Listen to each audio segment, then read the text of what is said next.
umaga po. Ngayon po, mag-prepare tayo ng paborito ng lahat, lalo na mga Bicolano at Bicolana, ang pagluluto ng laing. Nagpiprito po tayo ngayon ng ating tinapa at ito po ang ating mga ingredients: sibuyas, luya, bawang, sili at ang ating gata at gabi. Yan po yung unang gata at yan ay yung kakang gata po.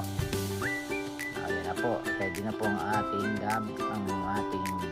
tinapa, ang ating sili, paborito ng lahat, pampagana sa pagkain. Konting oras na lang po at atin na sisimulan ang ating menu for today.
Okay, ngayon po, ilalagay na natin yung mga ingredients. Nilagay na po natin kanina ang luya, bawang at sibuyas. Pasensya na po, nagugas naman ako ng kamay. Ganyan po talaga. Baguhan pa lang, kaya habang nagbablog, may hawak ng cellphone at ang isang kamay hawak po ang ating mga ingredients. Kaya po ang hirap palang mag-vlog ng nagsosolo. Kamay-kamay lang muna po. Pero for sure masarap po yan at yan po ay dumaan talaga sa tingnan mo. Naglagay pa ng galing sa Pasensya na po, hindi professional. Katuwaan lang po. Okay. Nilagay po natin ang unang kakang-gata dun sa takway, yung pinakang tangkay. Ngayon, sinunod na natin yung pinakang dahon. Yung po yung nasa ibabaw. Kung makita nyo, nilagay na po ulit natin yung mga pampasarap, sili, bawang at etc. At yung ating masarap na tinapa. Yan. Loaded po yan. Per layer po may tinapa yan. Para po yan sa ating mga volunteers. During the campaign po ng good governance ng ating ngayon ay mayor at dating VP Lenny.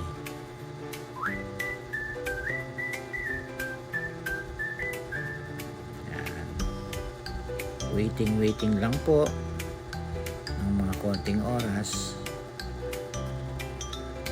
at mamaya ilalagay na po natin ang kakang-gata. Yan na po yung ating kakang-gata. Yung iba po medyo gusto dry, pero mas masarap po talaga yung ganyan, yung medyo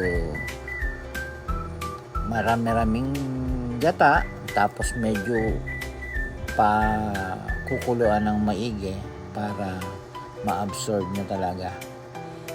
And then yung magmamantika, yan po ang pinakamasarap.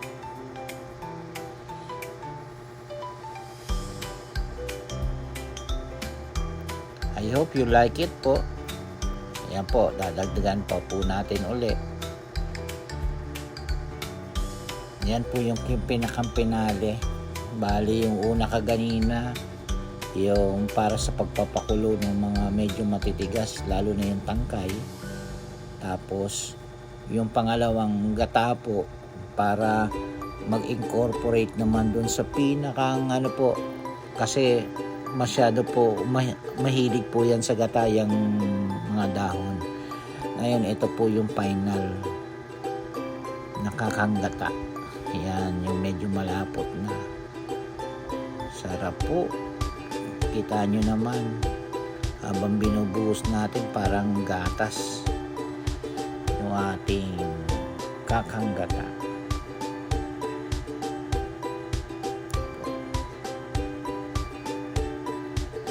Napakasarap.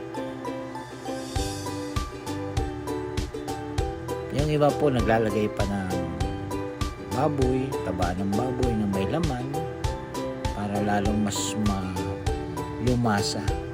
Pero ito po ay talagang mainam at masarap.